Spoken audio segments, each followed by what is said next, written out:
Hello and welcome, ladies and gentlemen, to the latest episode of Game Rivals.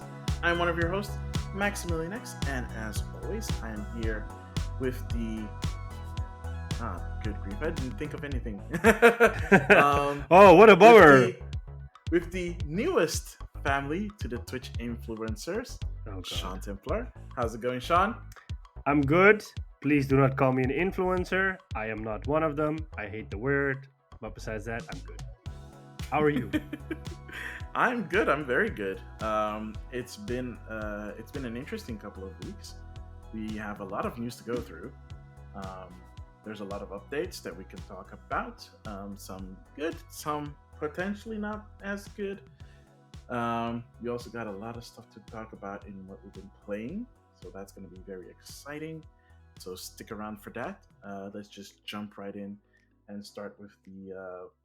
Well, actually, what do you want to start with? Because we have a lot of things to talk about. I think there's an update around the whole Blizzard thingy that's going, or Activision lawsuit that's going on. I know that That's some right. people resigned, some high executives resigned, and then other people took over.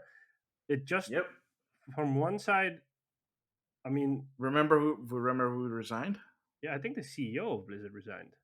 Yep, J. Allen Brack. Yeah, but Love you that. know what? Love saying that name. What I find weird is that, at least from me as an outsider, it's looking like Activision is painting this whole is creating this narrative where they're like, there's nothing wrong with us, Activision. The bad part is all in Blizzard, you know. Those are like the guys that created all that stuff you're suing us about, and we're doing our best to fight it. We're firing executives. We're basically doing a purge. So you don't have to worry about a thing. Us, Activision, we're the good guys. Mhm. Look, we even fired the CEO of Blizzard. Yeah, he resigned, but you know why he resigned. And there's another, I think, senior vice president that resigned. So like, basically, Yeah, they're like before that. Yeah. yeah. So basically, they're creating this narrative in which they're painting themselves as the good guys, and they're saying, "Hey, we're gonna take care of our little brother. You know, he's been bad. We're gonna put him on the right path." And I'm like, no, it doesn't work like that. You know what needs to happen? This shit happens from the top and it goes all the way down. So what needs to happen is Bobby Kotick needs Fire to, Bobby Kotick. yeah, he needs to move, man, because you Yeah, know he's absolutely. made millions. Heck, I think he's even made billions. Your time is over.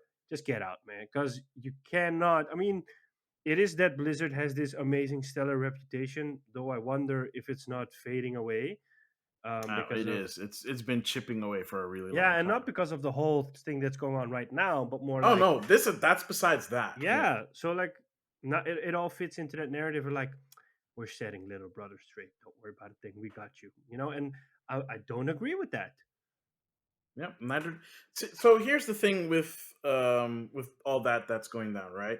Because they're obviously doing it so that they can, like you said, paint a good light. Because they're still getting, like, at the end of the day, they're still getting sued. Yeah, Like, it's gonna take a while because America, but they're still getting sued for this. yeah. And they have credible proof. There are receipts.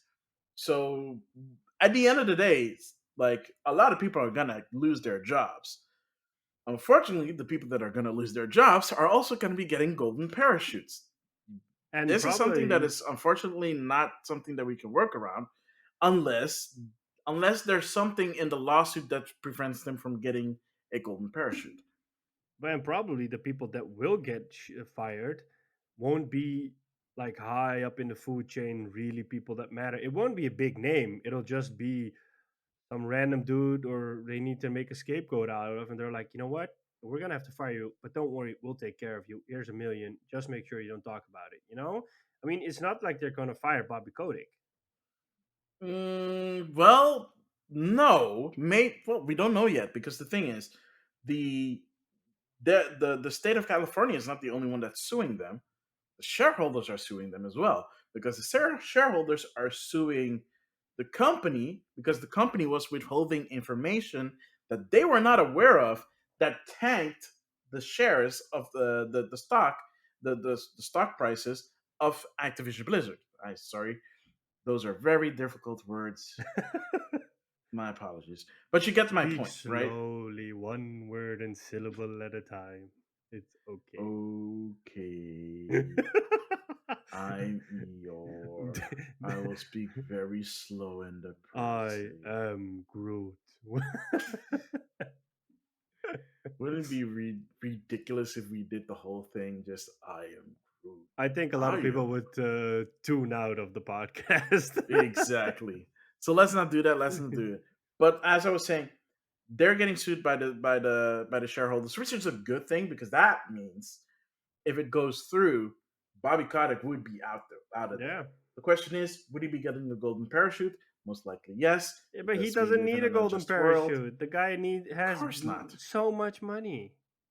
Neither did Don Matrick, and he still got some Yeah. after almost ruining the Yeah, Xbox but brand. I would say the situation with Don Metric is that he just It's made, different, yeah, but he made a that lot of still bad doesn't. decisions, but not like condone a horrible culture in the company.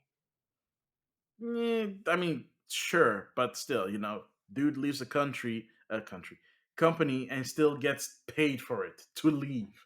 But I It think makes no that's maybe sense. also that there's probably some contractual stuff in there that Oh maybe yeah, yeah, they yeah. Of need to course. pay him from a compensation point of view. Otherwise, it's breach of contract, and then they get an opportunity to be sued. And I think that's generally the reason why, like, here's a big bag of money.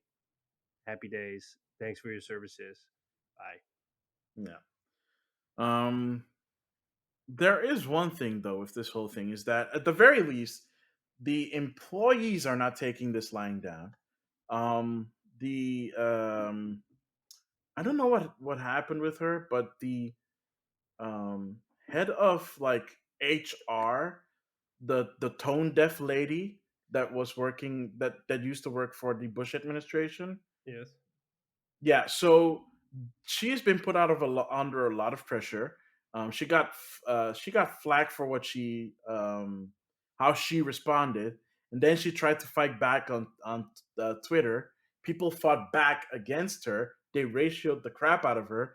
Then she deleted her account, so Oh she's wow. not on Twitter anymore. Okay. She thought, "Oh, I can like say this and it'll be okay," and it backfired so hard that she was like, "I'm just gonna delete this and expect like act like it didn't happen, but we know it happened. It's on the internet. We can go to archive.com and find it there again. Or probably someone took Um, screenshots. exact. A lot of people took screenshots, so that's fine. Um, so I don't know what's with going on with her, but it seems like she might also be on her way out if things keep going the way they do, because she is unbelievably tone deaf about all this. And she does not deserve to be the head of that department at all if this is how you're going to treat the employees. And the employees are still not taking this lying down. They're like, get rid of the law firm that you have hired to investigate this because they are a known client. They are also known as union busters, and they basically don't do anything in the benefit of the employees, just the employer. So they're working to fight against that hard, and I wish them all the best because they deserve to get like the respect that they earn, especially the ones that are being affected by this, the minorities, the women, um, the differently gendered, like all of them, right? Like they do all the hard work. They're getting all this crap dumped on them, and they couldn't do anything about it. Now they're actually fighting back. So I really hope it works out for them. We're just gonna have to wait and see because, like I said, America, so justice system is slow. Uh yeah. Yeah. At the very least, the people that took over should be okay. That took over for Brack, Jen O'Neill and Mike Ibarra. I think Ibarra was from Xbox. I He think used to so work as at well. Xbox. Yeah. And Jen O'Neill. Let me see the article here real quickly. Um, yeah, so O'Neill has been working at Activision Blizzard for 18 years. She used to be the head of Vicarious Visions. RIP Vicarious Visions. They're still Um, around. They help on Call of Duty. yeah, but they're not like. Wait, really? Oh, I Yeah, thought they they were. I thought they got like dissolved and absorbed. No, they're like a support studio for Warzone. Uh, I even think that they're the hmm. live team for Warzone. Okay. Yeah, Um, well, so she's doing it in Yarbara. Started at 2019, used to be on the Xbox division. So he also has like tons of experience in the game industry. yeah, Are they better replacements than JL like Brack? Only time will tell. yeah. And Bobby Kotick, we hope you get fired because the industry does not need you anymore. Just take your money and leave. I mean, you Eh, probably can yeah, sleep on stacks and stacks of money. exactly. Um, yeah. So out of the depressing and onto the more big interesting, actually, is apparently Google tried buying some or all of Epic I during think the they whole considered like it, right? yeah considered yeah Yeah, not like they weren't like actively pursuing it, they were considering it yeah. apparently, uh according to court documents. So that's actually kind of interesting because if they did, the only good thing that would come from this is that whatever part they bought from Epic, or if they bought all of Epic, would not be managed by Tencent anymore. So at least the 40% stake would, they'd have to buy the 40% stake from Tencent unless there's something in the contract that Epic had with Tencent that says if they do eventually get bought out by another company, they'd still have to partner with Tencent, and Tencent keeps their 40%.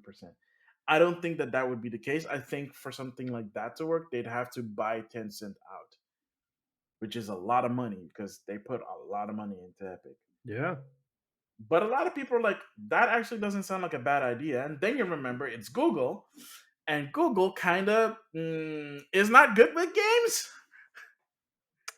I I mean, still think Stadia is a missed opportunity. It could have been oh, so much more, absolutely. and I think it's gonna be. I think like I don't think Stadia will see 2023. If it sees 2023, I'll be shocked. Yeah, I'll be shocked as well. Actually, if it sees 2022, I'll be shocked. Because have we heard, like, okay, to be fair, there are still games being released also on Stadia Yes. that are being made available on Stadia, which is by far the most surprising thing. So there, either Google is paying developers to put their games on Stadia, or they're making it at least worthwhile to have their games be on Stadia. Yeah, but didn't what you call it? Didn't Stadia? There was Google I/O, right? Didn't they? Yeah, I can't they didn't. remember if I they don't think they announced. talked about Stadia. Yeah, so I Did they? cannot remember them talking about Stadia, which is odd because um, you know it's the Google event. Why not talk about Of Stadia? the year. Yeah. Yeah, and they didn't do anything at E3. Nope. Well, So they've never done anything at E3. Not even when. Um, didn't they not do? even when. I think No, in the no, no. They didn't. first year they did something at E3. No, they did. They did a Stadia Connect. Yeah, but it's Like, around the window of E3. yeah, yeah. They did. I think because I remember that because it was 2019, and we were bashing the crap out of No, Stadia, the funny thing is it and it was was like a week. It was a week before. It was 2 weeks before E3. That's why. yeah, but like that Stadia Connect changed me from being super enthusiastic to being bashing it because it was at that E3 or that Stadia Connect that they revealed their master plan, their evil master plan, where everybody was like, "What? I thought you guys were supposed to be the Netflix of gaming, but you're not." Yep. Oh, I'm looking at the Google I/O website. It's not even on there. Oh, As a subject, it's not even on there. it feels like Like you see everything. You see accessibility, Google Play, Cloud, Google Play, um, Google Pay, material design, TensorFlow, sure, because of the new Tensor Core, um, Flutter, whatever that is, but no Stadia. so basically they kind of like got a child that eventually they didn't want, so they're kind of like they acknowledge that they have a child, but they're not really taking care of that child. Okay, but to be fair, it's not like they. So they also talked like about the new Pixel phones, but they did not. There's not a like a specific subject that says Pixel phone, unless you like really look for it. Um, Anyways, it's like it's really sad. yeah, it is very sad. I don't know how long Stadia has. I don't think they have Do long. Yeah, I don't know. We'll see. As long as their game's still being released, we can at least say that it'll stay alive for a while. Um, but at least other people or other companies are doing it better. Oh Um, yeah. yeah, Nintendo broke like a big record, at least in Japan. Um, for the first time in 30 years, a Nintendo console has dominated the top 30 in Japan's sales chart for the week of. Let me check that real quick. It was last week, as of this recording, and it was held by the Famicom, so the NES equivalent. Wow. Basically, all the because you could see. Here's the thing: you could see it coming because leading up until last week, more and more games were taking up spots in the weekly sales chart for Japan. So it was an inevitability, mostly because um, even though Xbox is doing better in Japan, it's still not a lot.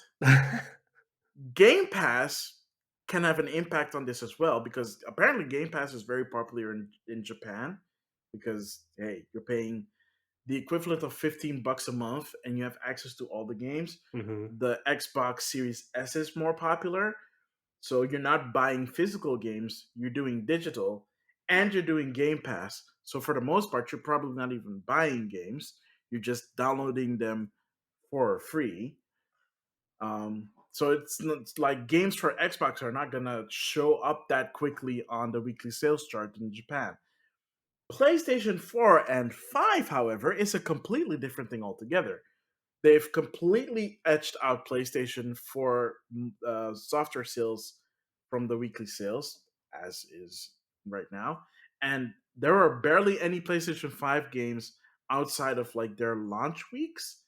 Like they'll do well their initial launch week and like the week after that, and then they steadily like go down. And I think partially again has to do with the fact that the weekly sales tend to follow physical sales. It does not include digital. So yeah, the like it having this record is really cool, but I will give it the caveat that probably more people are also doing more digital sales because you now have like the all digital PlayStation 5 and of course the all digital Series S. Um, Despite the fact that like apparently eShop sales are really good. So despite the fact that eShop sales are really good, it still dominated a whole entire week in Japan, which is kind of cool. Yay. Um, the other cool thing is, guess what number one? I didn't put up the article, I forgot, but I just remembered. Guess what was number one on the MPD sales for July in the US? Take a wild guess at what was number one. Um, is it a Switch game? It is a Switch game. Mario Kart? Good guess, but no. Skyward flipping sword. Oh yeah, I was gonna say that, but I thought it was too obvious. But Yeah, that would be like, but that sounds way too obvious. But also, really, and the answer is yeah, really. is Skyward Number Sword two was that? Call of Duty. But like Skyward Sword is. Are you surprised? I mean, I wouldn't be surprised. Uh, so I am a bit surprised for two reasons. One, Skyward Sword is only available on Switch. Yes. Um, Despite the fact that Call of Duty is number two, the way the MPD works these days is that it pulls all the sales together. So it doesn't it technically doesn't differentiate between multi-platform games. hmm It just differentiates between exclusive games and non-exclusive games. So if you have a multi-platform game like Call of Duty, which hmm comes out on PC, PlayStation, and Xbox, and hmm Stadia, I don't. Is it on Stadia? I don't think I so. don't That is. think it's on Stadia. Yeah. So at least those three and its physical sales, because MPDs only tracks physical sales. hmm The fact that Skyward Sword is on number one as a console exclusive says a lot. To be fair, Cold War has been out for almost a year, so take that as you will. But that's still a pretty decent achievement to have for a game that most people hated. I would say So, that um, you know, I think. I mean, Zelda Skyward Sword is not my kind of game, but if you're like a Switch owner and mhm. there hasn't been a lot of major titles coming out on the Switch recently, this is one of those major titles. So like it would be the most. It's basically like Horizon Forbidden West. So like if Horizon Forbidden West comes out tomorrow, everybody will buy that game because it's a major release on a PS4 and a PS5. So it's like a system seller. So everybody's bound to buy it, and then the next week you'll see it on number one in NPD. So I think like maybe Zelda has the same effect because Switch owners are Mhm. basically waiting for a big game. It's been a while, and this is yeah. And some people that know what they're getting into, some people are like, oh, I don't know, I haven't heard of this game before. I like Zelda or Breath of the Wild. Let me try this. So I think Yeah. it's because there hasn't been anything big because it hasn't been anything big on any platform these few weeks. So No, I mean the last thing that came out that was interesting was Ratchet and Clank for at least for yeah, PlayStation 5. yeah, And again, with Microsoft, Game Pass, everything that Microsoft puts out is day and date on Game Pass. yeah. But they also So, haven't done like a big release. I mean, their well, they last have. Microsoft Flight Simulator was the last biggest thing. At least yeah, they hyped it out as a big thing because, to be fair, it is big because yeah, it's the first yeah, time that Flight Simulator has been on console, yeah, and it actually looks and runs pretty good. yeah, Yeah. yeah.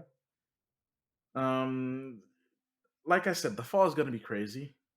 Too Well, I don't bad know that because there are rumors no, think about it circulating, because like Kenna got delayed. well, but It was only till supposed to come next out month. next week. Yeah, Yeah. but that essentially practically puts it in the beginning of fall. Yes. October is completely stacked with But games what's coming coming out in out. October besides? I mean, like for me, Oh wait, no, did Battlefield. they I was about to say Riders Republic, but that got delayed. Yeah, and Battlefield. Battlefield. Yeah, but that's the only game I know and care about. Battlefield is coming out October. Maybe Call of We're probably Duty gonna because they're going we're to announce a new Call of Duty in 3 days. exactly. So Call of Duty probably another one. I know that you don't like it, but Guardians of the Galaxy is essentially potentially another big Yeah, one. yeah, Um, Metroid is coming out. Dread, that's yeah, also October. yeah, I'm really trying to think of the other one. Like there were so many things that were announced that were coming out in October. And I remember that there were a lot of stuff announced at E3 that are coming out in either October and September and October. So September is going to be pretty busy, and October is going to be even more busy. I'm yeah, pretty sure there's like yeah.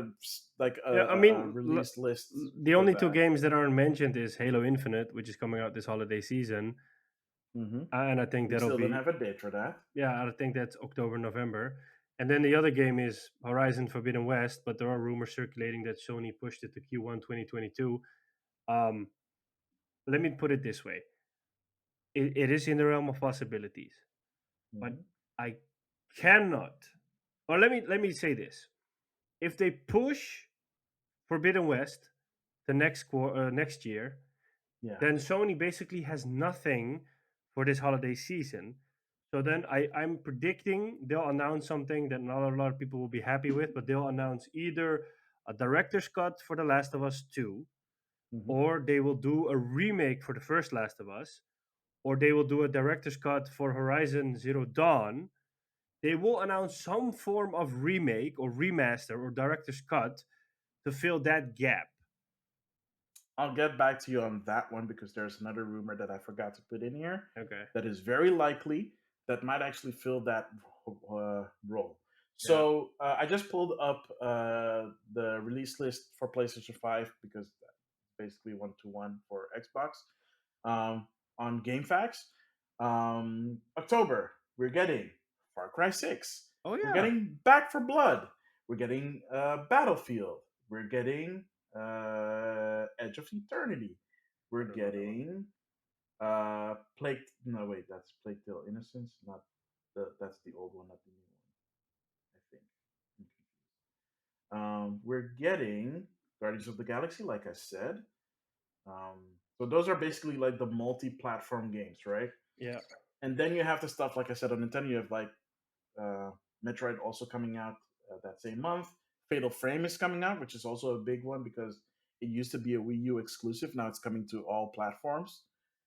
Um, Dark Pictures Anthology House of Ashes Hmm. is also a game that a lot of people are excited about. So there's a lot of stuff coming multi-platform. There's not a lot coming exclusively outside of like what I can think of as Metroid. Yeah. Um, and then of course you probably have like the exclusivity deal with um, Call of Duty and PlayStation, Yep. which where it probably comes out on PlayStation before it comes out on Xbox. But that who really cares about this about that kind of stuff at this It's point? mostly DLC that comes out first on PlayStation, then on Xbox. Yeah, yeah, it's not that interesting. But yeah, Yeah. those are like some of the games that are coming out um, that month.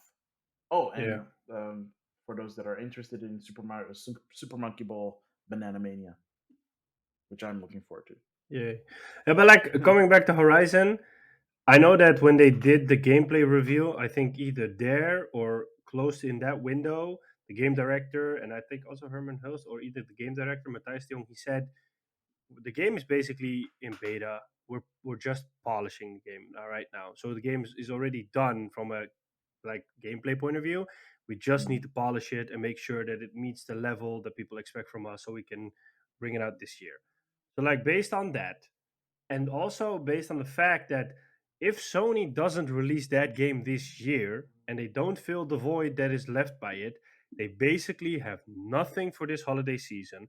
A lot of people still want a PS5. A lot of people will probably get the PS5 because Sony has confirmed they've been able to get supply for, I think, up to 10 extra million of PS5s throughout the year. Mhm. So, I mean, supply is increasing. They want to sell over 20 million before the fiscal year ends next year. And I mean, Halo Infinite is coming. So if you don't have anything for your PS5 to sell this holiday season, then everybody's going to buy Series X because they're going to be like, yeah, I can buy PS5, but there's basically nothing to play on it besides the old games that came out on the PS4. But I don't care about that. I want some new stuff. And then yeah, then they'll basically give this holiday season away, and they don't want to, of course. Well, some people like new stuff, but some people also like old stuff. Mm, And one particular rumor that's been coming up lately is that Rockstar is working on a remake of three games: yes, GTA, GTA 3, yes, Vice City, and San Andreas. yes. And it's apparently being, the rumor states that it's apparently being done in Unreal Engine. So that means no more, what was that engine that they used The back in the day? Rage engine.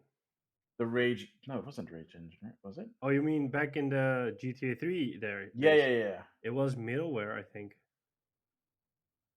Damn it! It also started with an R. I forget. Doesn't matter. Point is, they're doing it from the ground up. If they're doing Okay. it in Unreal Engine, and it's also coming to all platforms, including Switch, Yay. which is a big deal. But at the same time, like I said, there's a lot of people. Like we've talked about this before. There are a lot of people super duper hungry for a new GTA. At the same time, there are a lot of people that like to revisit the classic GTA games in a more updated version that Hmm. runs better, that doesn't have that stupid ragdoll physics.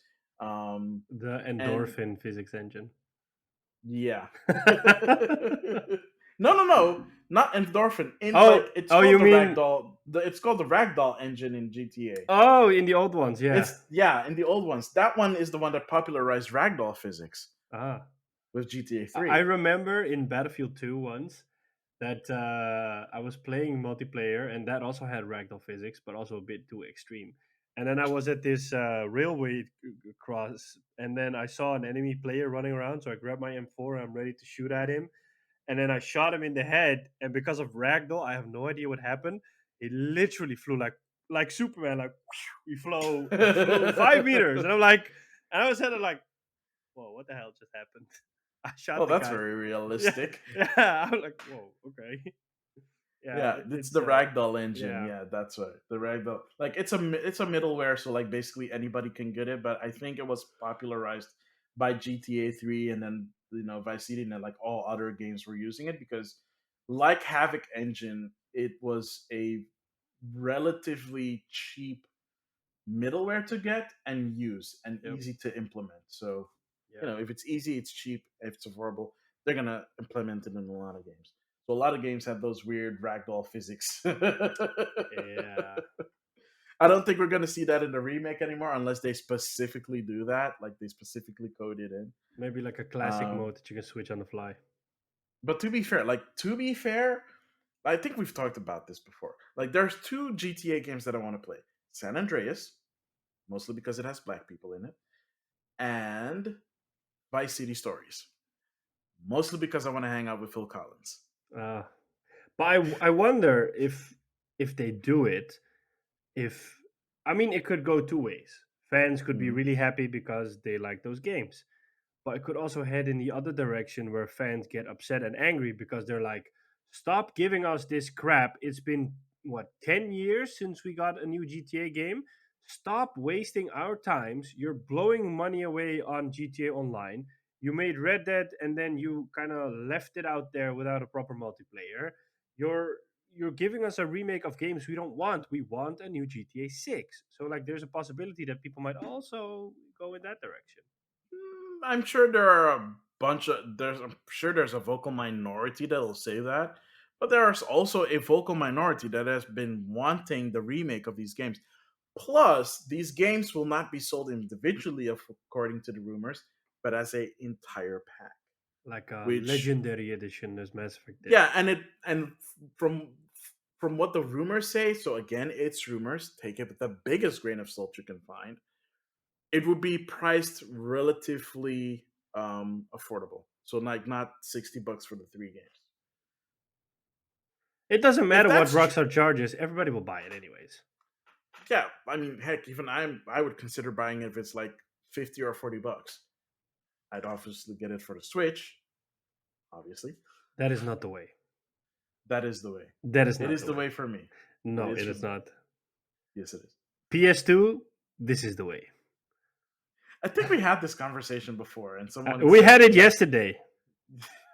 during your live stream, it's Yeah. like, yeah, it belongs on the PlayStation because it's a Yes. PlayStation title. It's like, Yes. well, Fatal Frame 5 is coming to all platforms, and that was a Wii U exclusive. But nobody Or cares. you aren't hearing people. The only downside of that coming to other platforms is the Nintendo exclusive content had to be taken out, which Mm, kind of sucks that sucks. because you used to be, if you have the Wii U version, sorry Americans, but if you have the Wii U version, you can actually dress up the main character as Princess Peach or Samus in the Zero suit Wow. and take pictures of ghosts. That's cool. That is very cool. It's a shame it's not in the port, but you know, I'd rather have the port and have the game than not have the port just because of the content. Mm, And it's very interesting because Nintendo published that game. So I think that was probably part of the deal. We'll allow you to re-release the game, but the costumes, you ain't getting it, and you're not allowed to put it in the Wii version, I guess. yeah. Switch version. Weird. Too bad. It's too bad, but at least we're getting the game, and a lot of more people get to experience Fatal Frame. I might actually. So I'm actually kind of two things on that particular thing. I kind of want to get the Switch version because then I can stream it. But I also kind of want to pick up the Wii U version, except the Wii U version is still full price, $60. Oh, wow. Yeah, I wish it Won't was cheaper. won't the If it was Switch cheaper, I version would get it. be full price? I actually didn't check that. I'm most likely it is because again, it's a Wii U title. Most of those games tend to be re-released full price. Plus, it's multi-plat. So I'm not sure. Why don't you buy It it, might. wait, and then buy it on the PS4 because it'll get cheaper on the PS4? Why would it not get cheaper on the Switch? Because generally games on the Switch always stay the same price. If it's Nintendo, but Nintendo's not publishing this version. Yeah, but like when I look for secondhand Switch games, if it's like a okay third party game, it'll be cheaper secondhand. But if it's like a really good game, it'll ask full close to full price. Yeah, I'll just wait for an eShops. No, it's by the way, it's only digital only, Ah, that makes sense. except for in Japan where it does get a physical copy. Yay. Yeah, but like the Wii U version was also digital only when it came out in Europe. Okay. Only in Japan did they get a physical copy, and it didn't even release in the US. So Wow. yeah, so the US folks are finally getting their chance to play Fatal Frame 5. It's really cool. I played the Yay. demo on the Wii U, and it's really cool. And I wanted to get it, but I felt that 60 was too much, and it never went down in price, which really sucks. It still hasn't. Mm, Um, Onwards and upwards from good news about Nintendo to a little less good news from about Nintendo, because Nintendo has ordered a ROM hacking site, specifically ROM hacking site ROMverse, to destroy all their ROMs on their site by August 17, or else, as of this recording, uh, it's 1 day away. So that means as you're listening to this, this was 1 day ago. We'll see what happens. I'm assuming that the site will be down by the time that you listen to this, and you won't be able to download any ROMs from there. To be fair, ROM Universe offers two ways of downloading things, like almost any other, like not legal website for downloading stuff for free. And that is either downloading it for free slow or paying more and downloading it fast. Which, why would you pay for that? NES ROM site is like, and NES ROM is like a couple of kilobytes. What do you need the extra speed for? Anyway, but that's across the entire website, and the entire website is not just ROMs from Nintendo games. It's also ROMs from other um, consoles and stuff like that. So, yeah, that kind of sucks.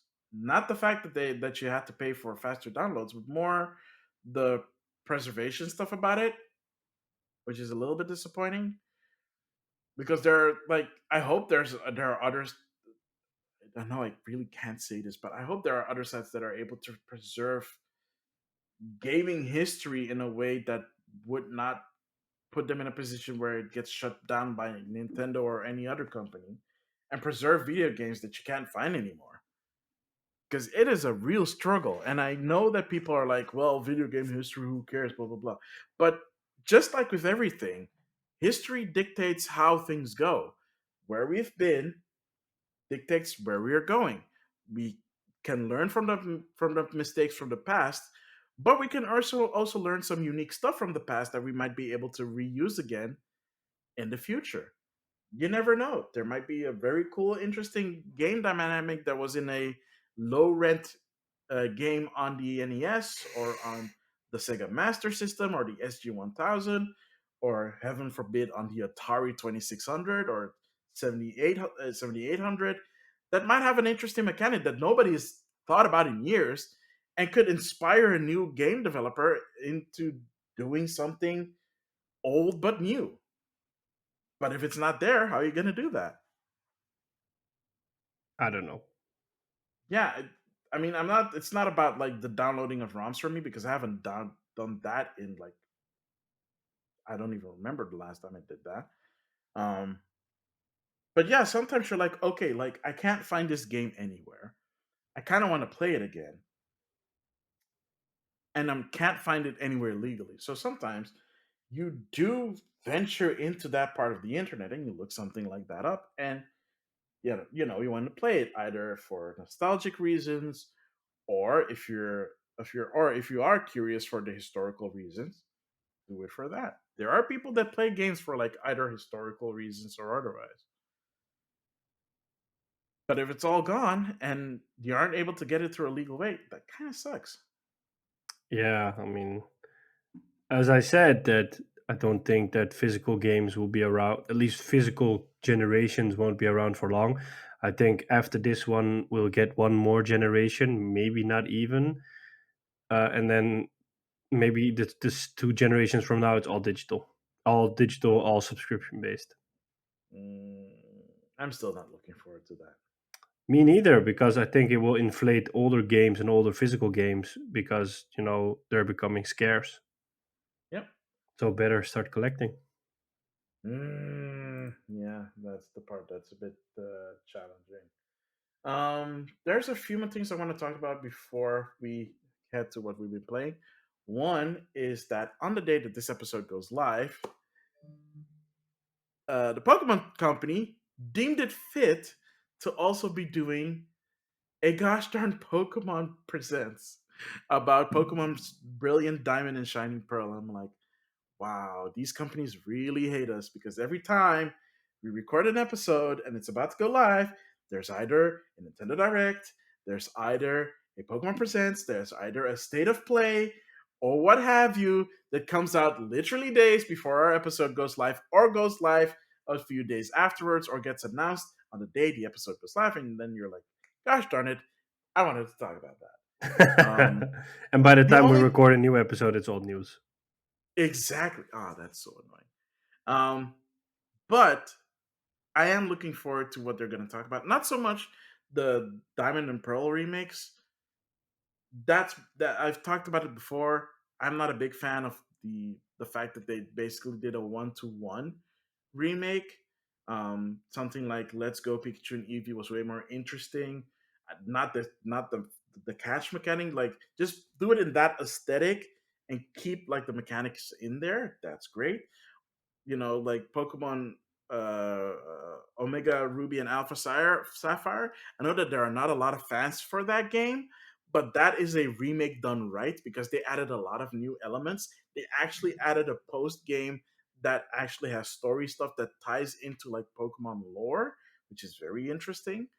But this, hopefully they do announce stuff like post game stuff and more interesting stuff about Brilliant Diamond and Shining Pearl.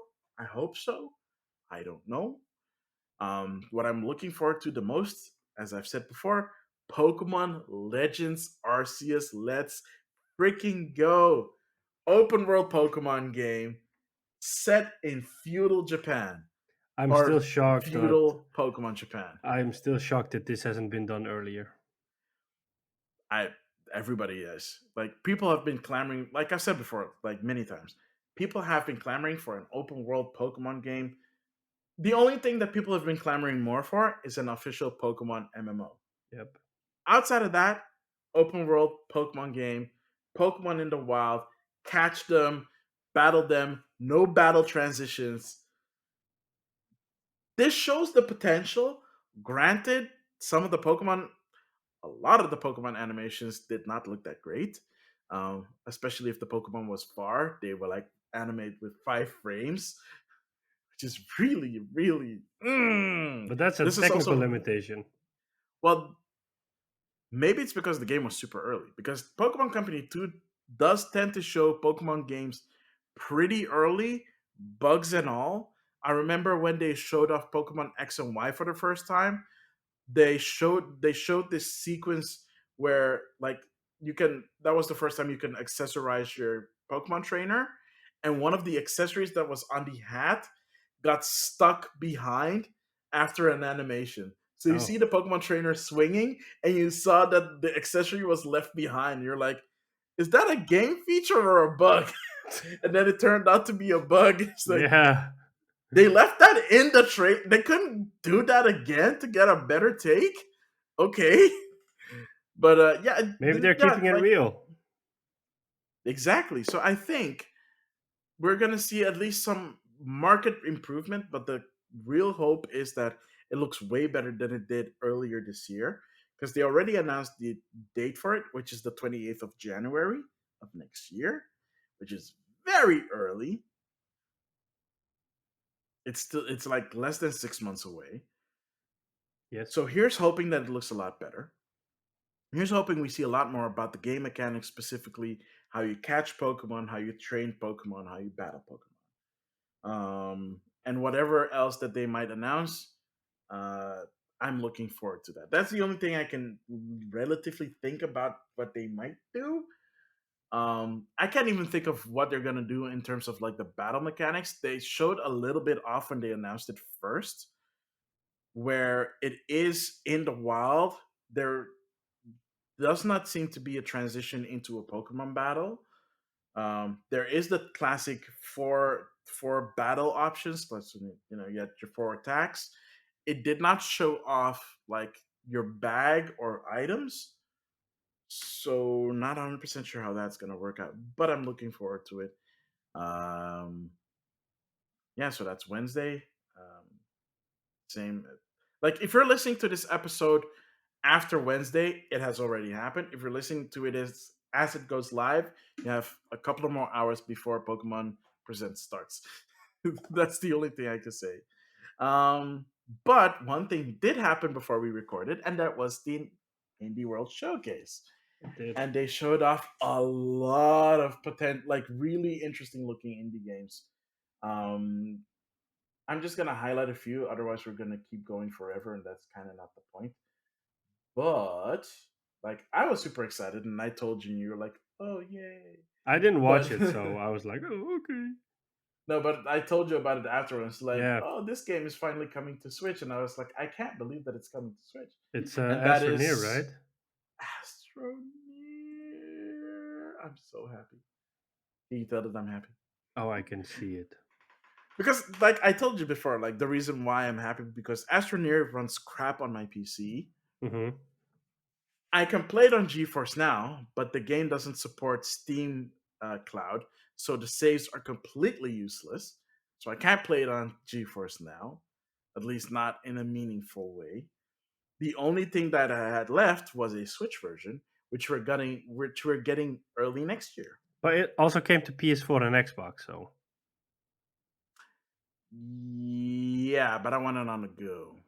you want everything on the go. Jeez. Yes, because I'm an on the go kind of guy. I I work a am. lot, so I'm on the I'm train a like for. non on the go kind of guy. You know, big screen, fancy graphics.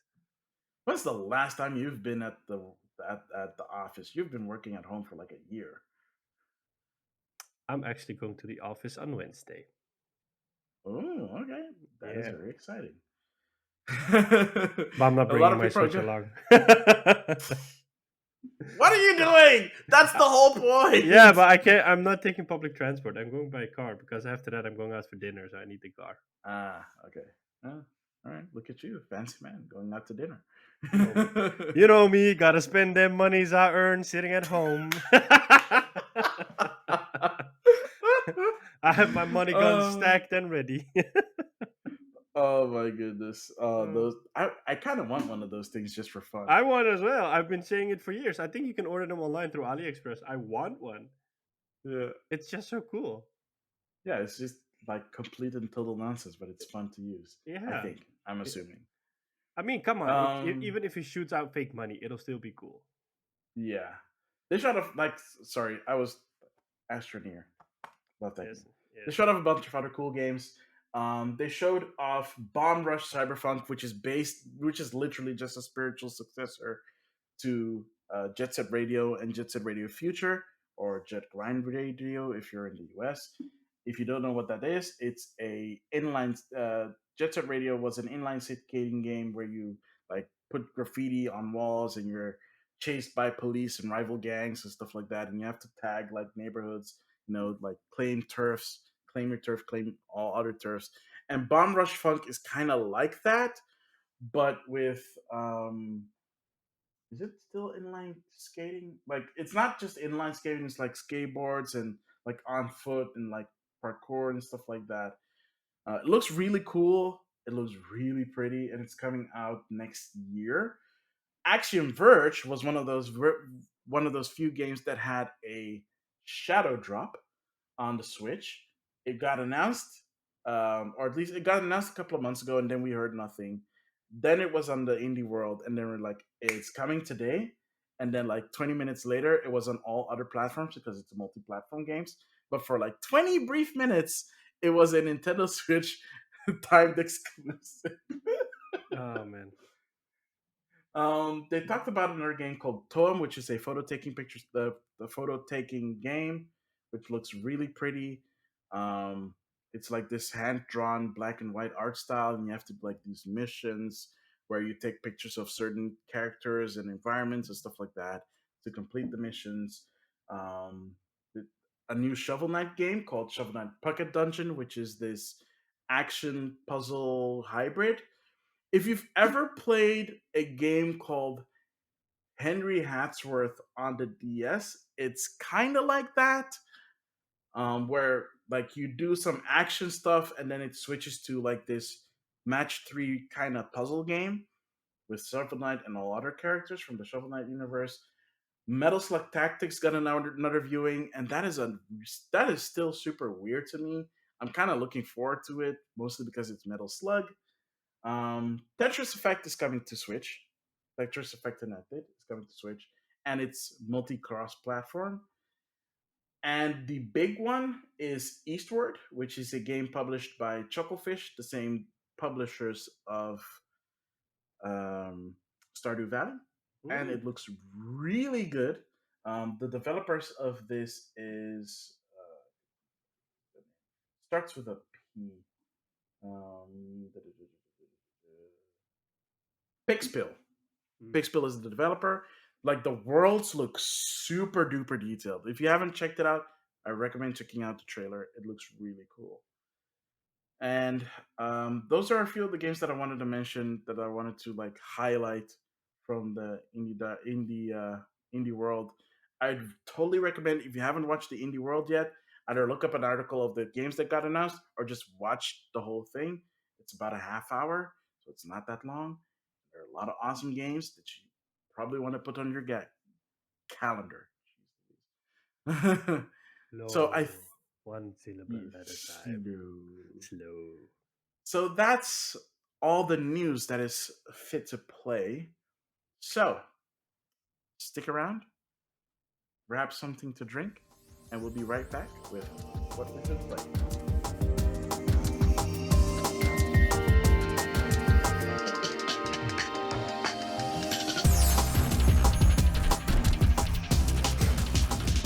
And we're back, ladies and gentlemen, with what we've been playing. Sean Templar, what have you been playing? Oh, I've been playing so much.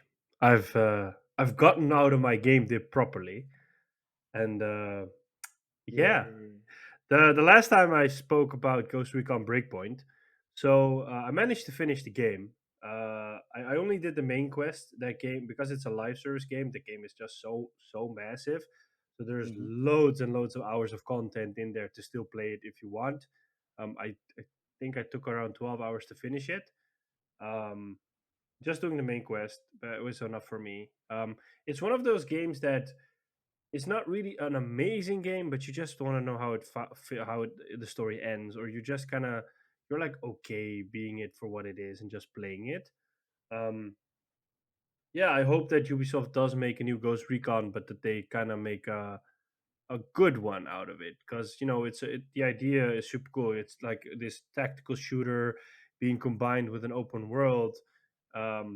It's really nice. I really enjoy Wildlands, for example.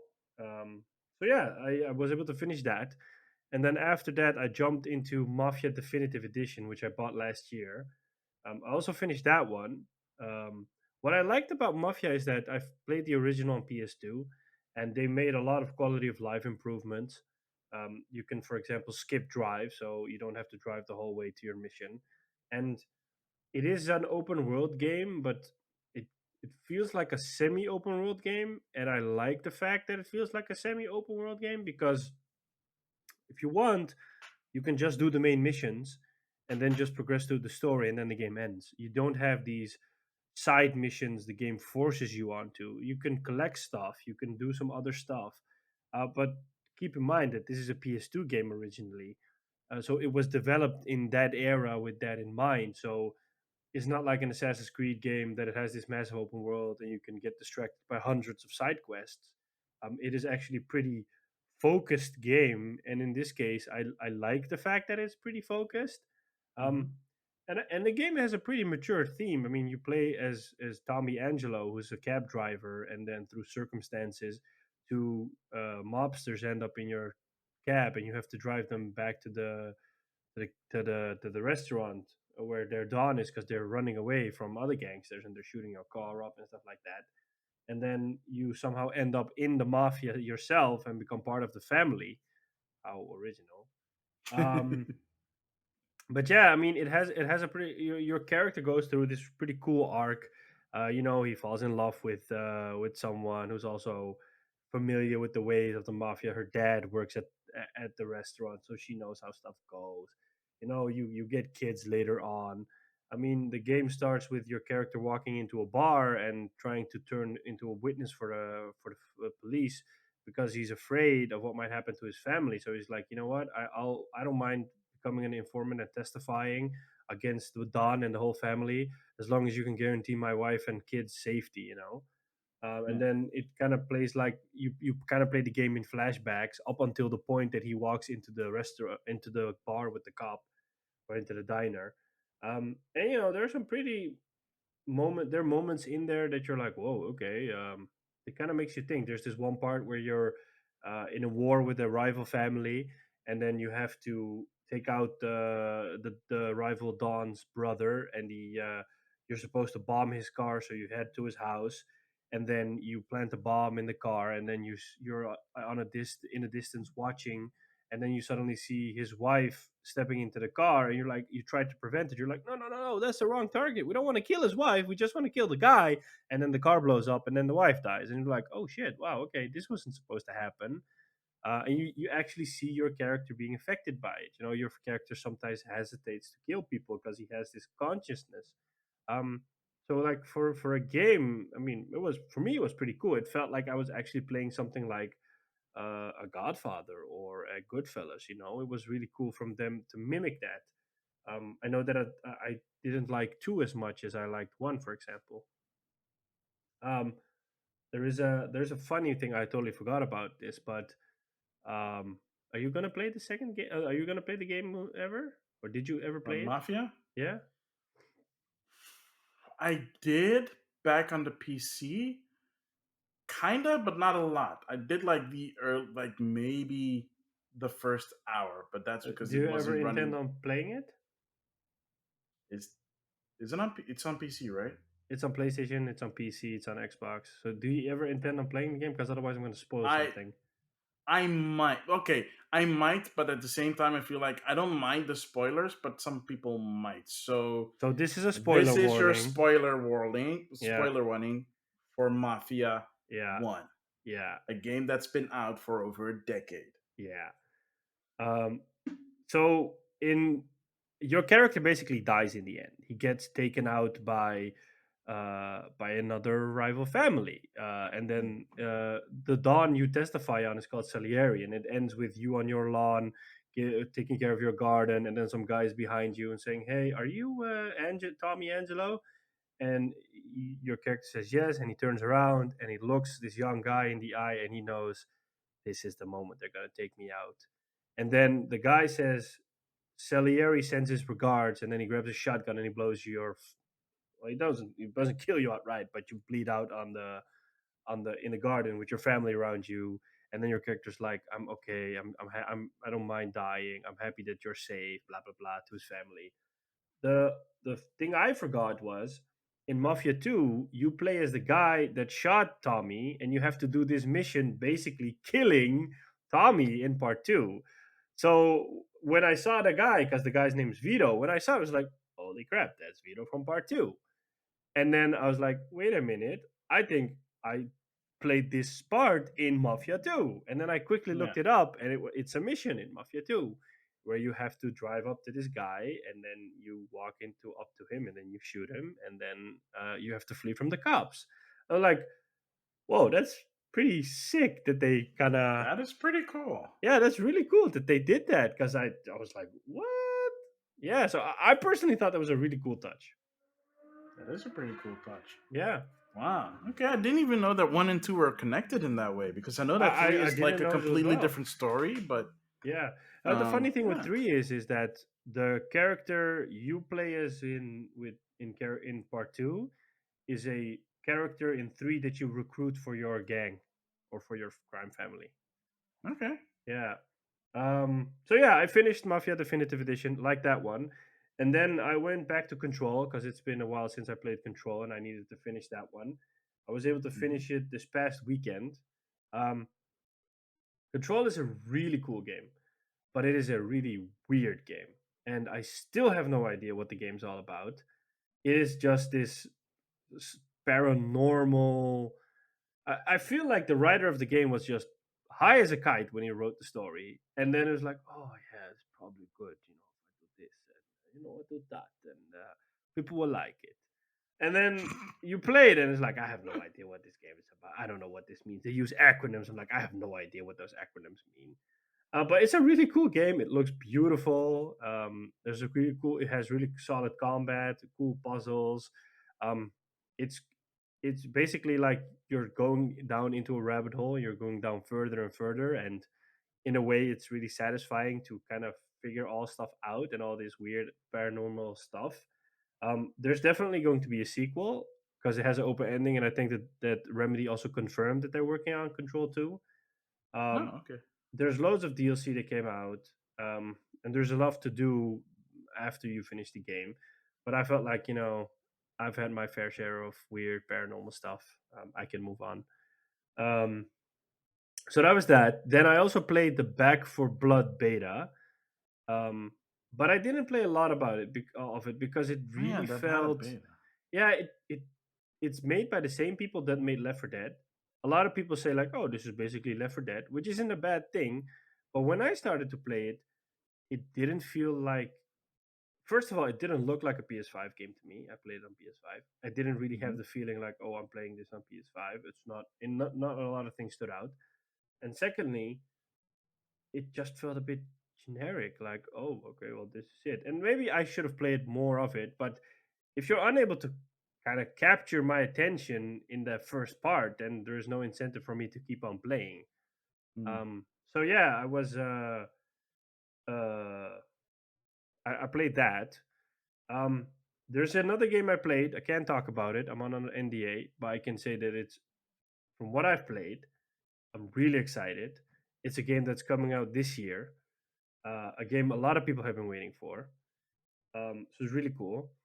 A friend of mine was able to participate in the Battlefield 2042 technical alpha, and he said the game basically feels like Battlefield 3, which for me is the best news there because Battlefield 3 was my favorite Battlefield game. I put more than 300 hours into it. I was about to ask. Yeah, he said it basically feels like Battlefield 3 in a modern look.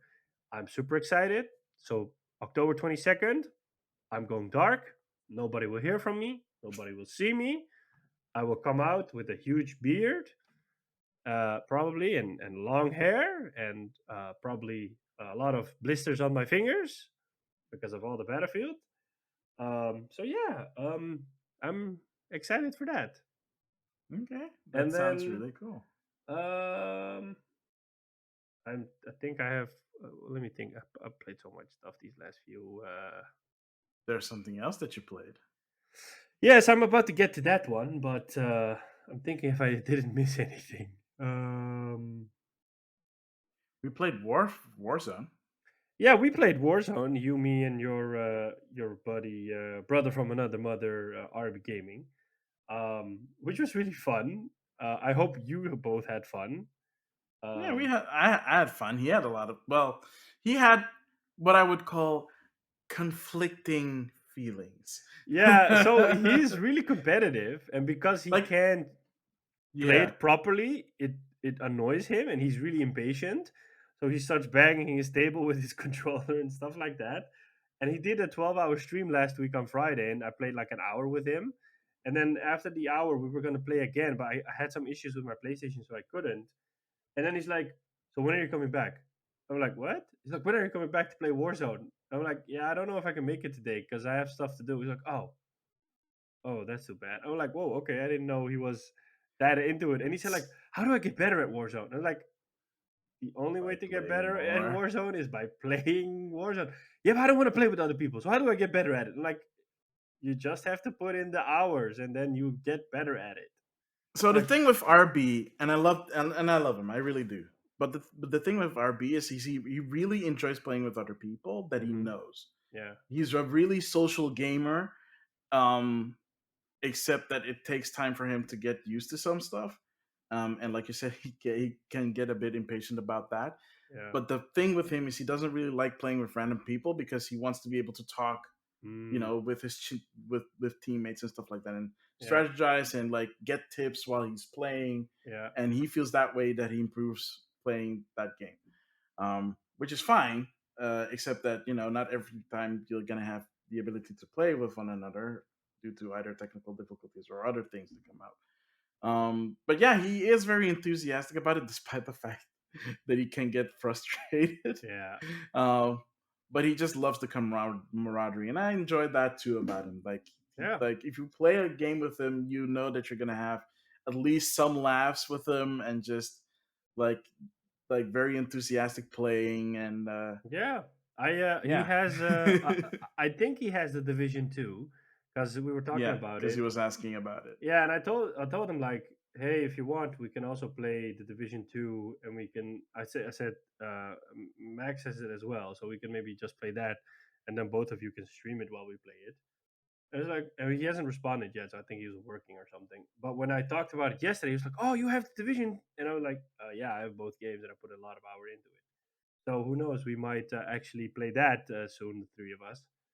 Yeah, Um, there's some other game, but I don't know what I played. But what I also did yesterday was something exciting because I never thought I would ever do it, but I kind very of, exciting. yeah, I pulled the trigger and I did it. But I did my first stream on Twitch, which was really Twitch exciting. influencer, yay! No, I'm not a Twitch influencer. Ah, I hate that word.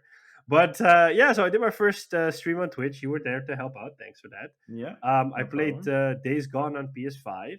Um, I mean, I finished Days Gone last year on PS4, and I still believe that it is one of the most underrated games of the PS4 generation. I mean, We weren't the only one that said that in the stream, by the way. yeah. I mean, the funny thing is like a lot of people are getting into the game now because either they get a PS5 and it's part of the PS Plus collection, or Or they got it on PS Plus they like got a it on couple months PS ago, Plus. Yeah, like I did. or they're hearing a lot of people talk about it. They're like, you know what? Let me just try it out. The same with Death Stranding. A lot of people are like, "What's this buzz around Death Stranding? Let me try it." And then people enjoy it. And I think that at the time the game kind of got done wrong by the reviews because they were a bit mixed. But like, if you get into the game, it is an amazing game. For me, even yesterday, I mean, they did like this update on PS5 where it got 60 FPS, so they unlocked the frame rate. But for me as well, it felt like I was playing this completely new game because it looked sharper, it looked prettier, and the 60 FPS was a really nice addition. I love buttery smooth 60 FPS. So yeah, and it was really nice. I wanted to do a new game plus, but for some reason my save it kept saying you Yeah, don't did you have a figure that save. out?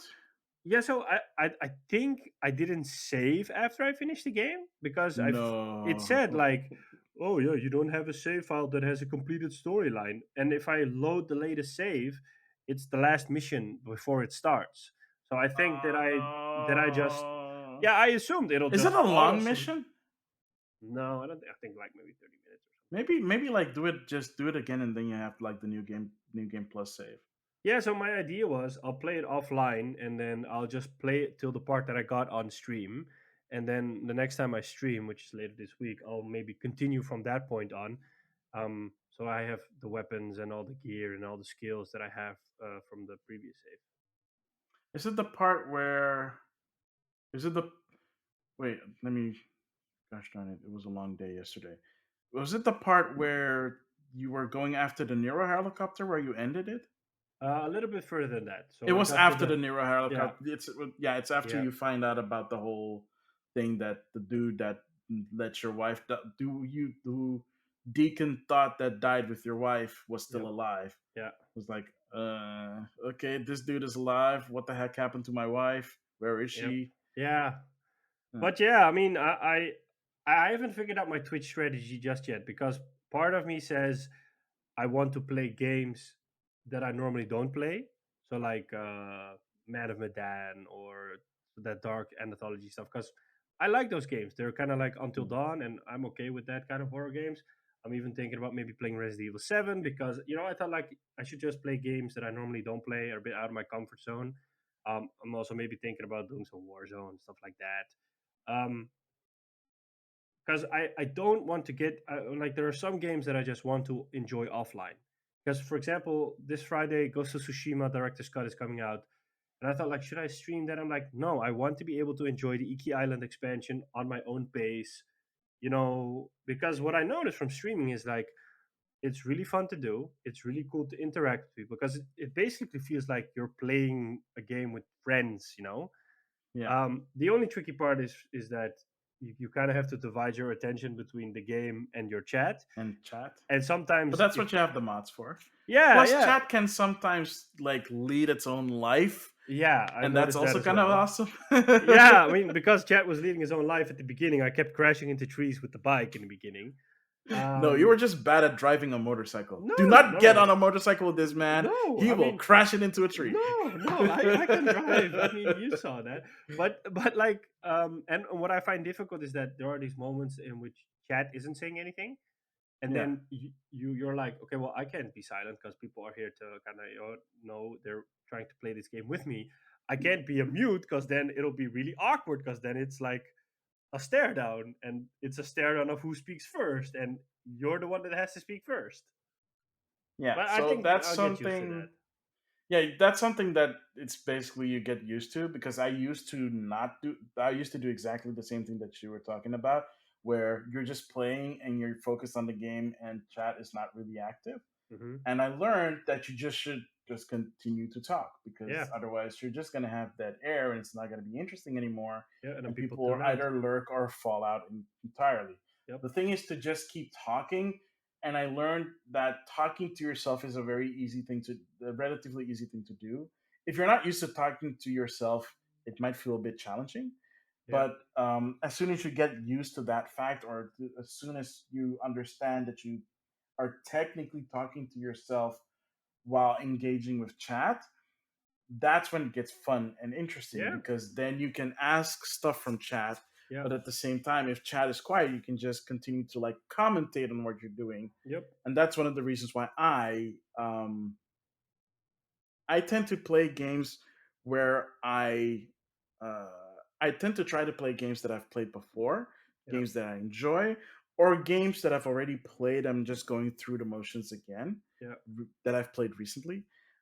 Mostly because what I've noticed is that if you if it's a game that you're playing for the first time, if you don't have an engaging chat, it makes it a bit more difficult to have banter either about what you're doing, um, because then it's basically just reactionary talk, Yep. which can work. But the question is, how long can you keep it up for? And that's why try to play like games I've played before. So I played Kerbal Space Program. I'll play like we'll get to what I've been playing, but I play other stuff that I'm more familiar with Yep.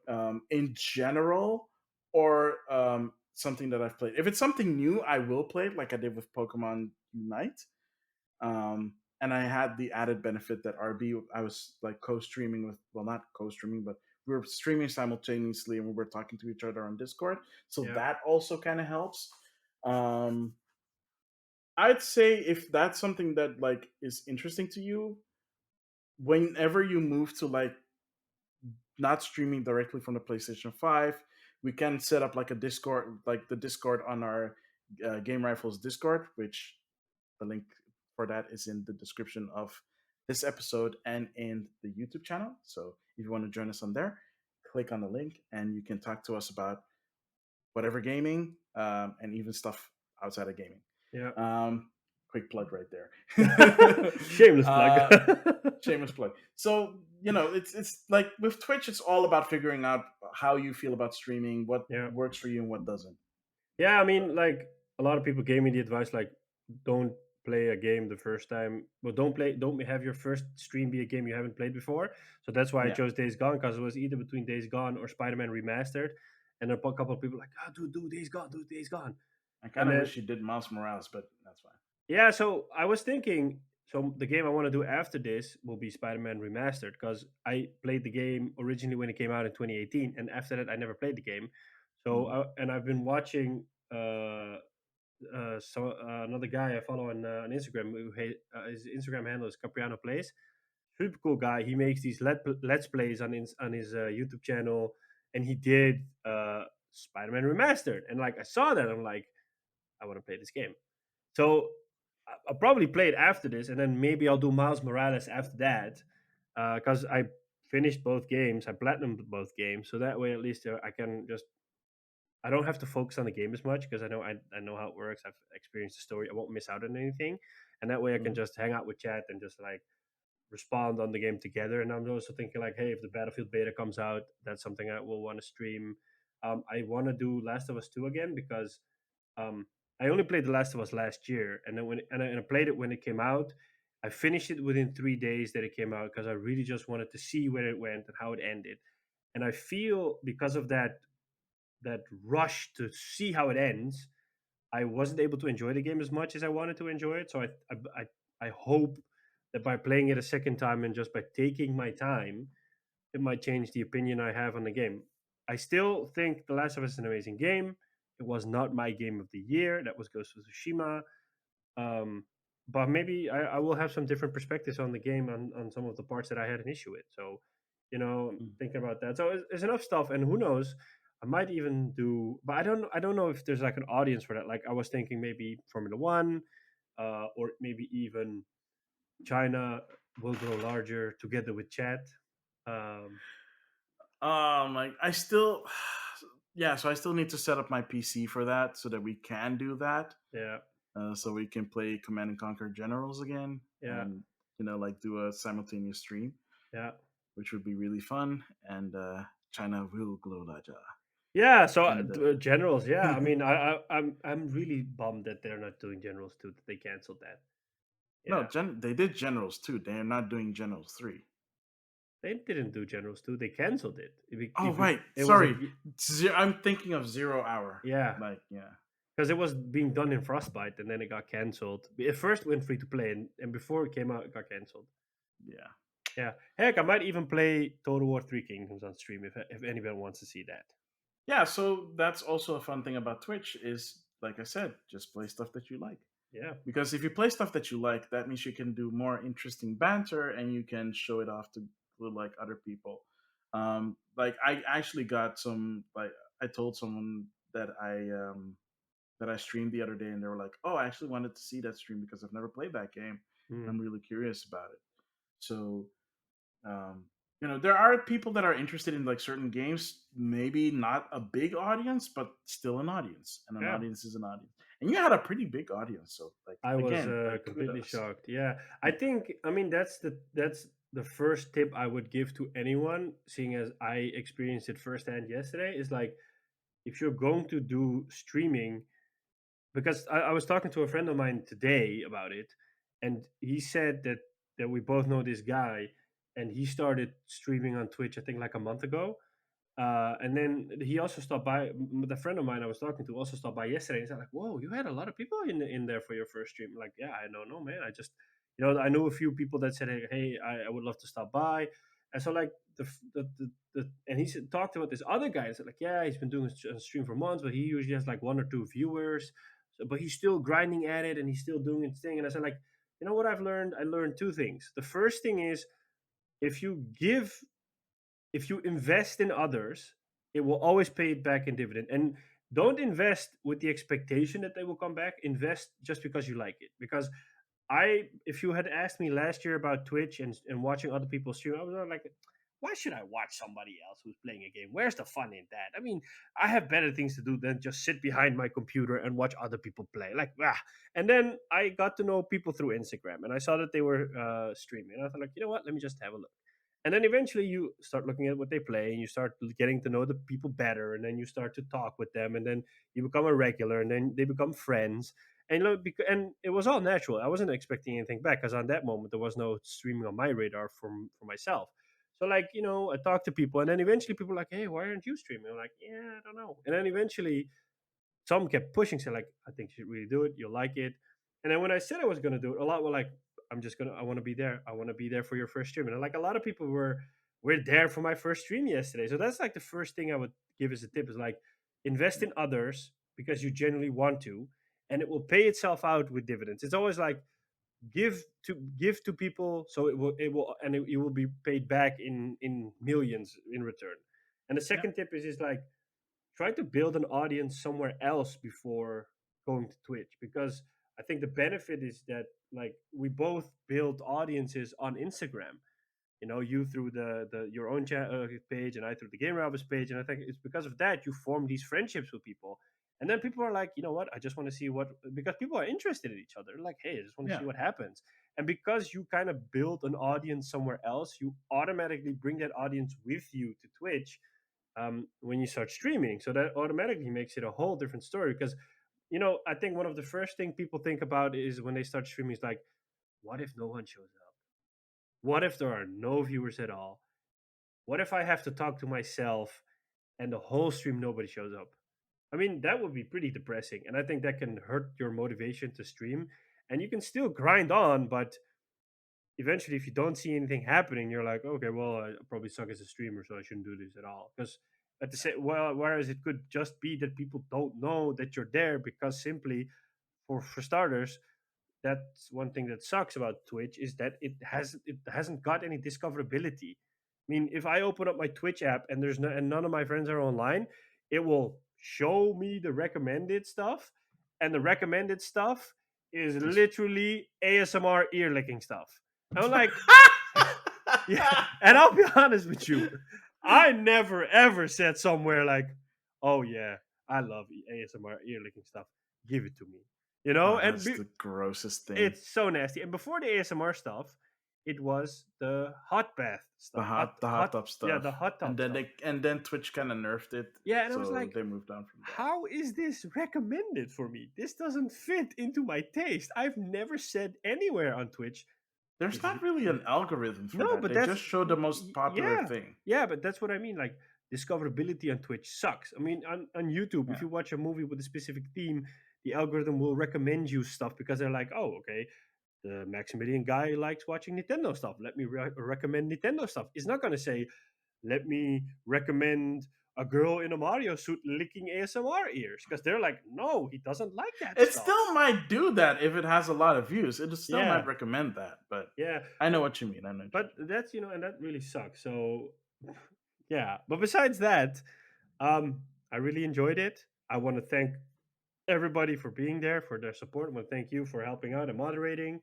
Yeah, no problem. I Happy to do it. Plus, I made sure that you got a raid on your first one. I was rated. I did not expect that one because my stream started out with technical difficulties. I didn't have audio at all, and I saw the counter going up, and I was like, "Oh crap! I need to fix this because people are just looking at a mute." And then before I could fix the audio issue, I got raided, and I'm like, "What the hell's going on? What's happening? Why?" You know? I mean, you're happy that it's happening, but you're like, you're at your worst at move because the audio doesn't work. Everybody in chat's like, "We can't hear you. We can't hear you." I'm like, "I know. I'm trying to fix it." But you got help from the chat to fix that Yeah, too. yeah, yeah. Thankfully, I did. Which is, by the way, the worst. I mean, streaming from a PlayStation, I was expecting it to be plug and play, and to a certain extent, it is. But the way to unmute your audio, it's hidden in a menu, which is like the worst part ever. Because if I hadn't been told by someone, I would never have figured it out. And I watched YouTube videos before I started the whole stuff. So, and it still didn't work out. and nobody said, "Oh, when you go live, don't forget to check this setting because your audio might be muted." Yeah. So special shout outs to Kill the Links because it was her raid party that invaded your stream. She's awesome. If you're on Twitch, check her out. Kill the Links.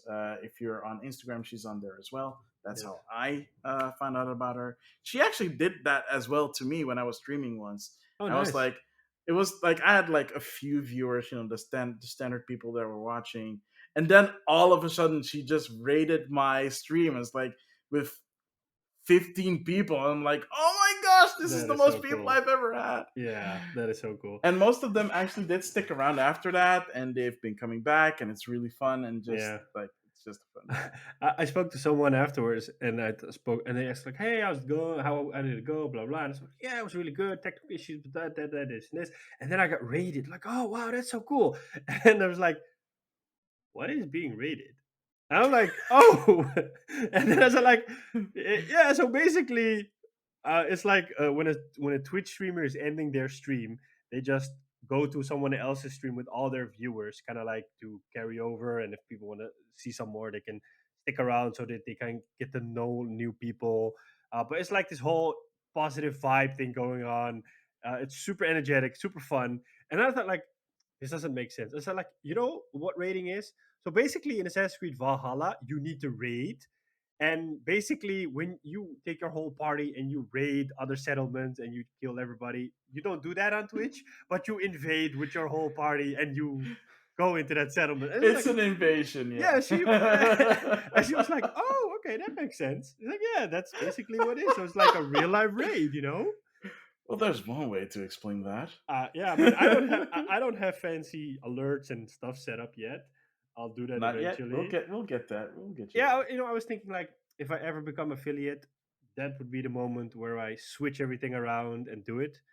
Um, If you keep it up at this pace, you probably will be able to get affiliate in like a month, I if don't know. even that.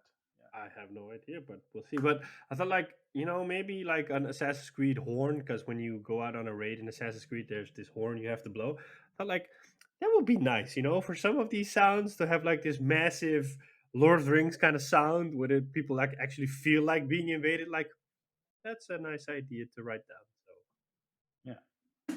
but yeah, Yeah. that's been my whole segment around what I've been playing. Thank you for tuning in. We'll catch you on the next episode. No, so what have you been playing? I've been playing a bunch of games too, not as much as you, but I've been playing a couple of things. So one of the things that I've been playing is Death Stranding. I've gotten a bit further. I've gotten past the first part. I didn't realize that there was a first part. So I was in the mountainy area from the beginning, and I was keep going back and forth. And then I did the first boss, which was a thing. The whole game is so far it's a thing.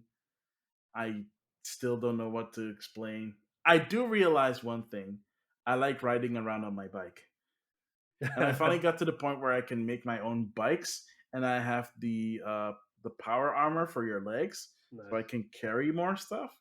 That that is like night and day from the beginning, to be fair, All because you right. can't carry a lot in the beginning, and you do get a bike early on, but I messed it up and drove off a cliff and it got destroyed.